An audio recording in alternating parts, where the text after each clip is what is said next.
బంగారాన్ని తీసుకెళ్లి కొంగు బంగారంగా భావించేటువంటి అద్భుతమైన ఆలయం బయట ప్రాంగణంలో మంచినీటి సౌకర్యం ఏర్పాటు చేశారు. అవసరమైన భక్తులు సద్వినియోగం చేసుకోండి. అలాగే దేవాలయం ముందు భాగంలో ప్రాథమిక ఆరోగ్య కేంద్రం ఏర్పాటు చేశారు. అవసరమైన భక్తులు సద్వినియోగం చేసుకోవాల్సిందే తెలియజేస్తున్నారు. అమ్మవారి దగ్గరికి చేరుస్తూ ఉంటారు. అమ్మవారికి వాళ్ళ భక్తులు చెల్లించడానికి వాళ్ళంతా తండ్రిపడిన మనపైన అమ్మవారికి ఏదైతే ముక్కు బంగారం చెల్లించారో ఆ బంగారాన్ని తలపైన మోసుకుని ప్రతి ఒక్క భక్తులు కూడా తలపైన మోసుకు తీసుకొస్తున్నారు.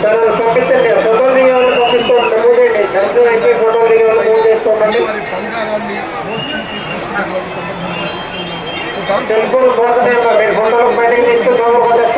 అమ్మవారికి అక్కడ నైవేద్యంగా సమర్పిస్తారు. వాళ్ళు నమ్ముకున్న నమ్మకం ఏదైతే ఉందో, వాళ్ళ కోరిన కోరిక ఏదైతే ఉందో ఆ కోరికను తీరుస్తారు.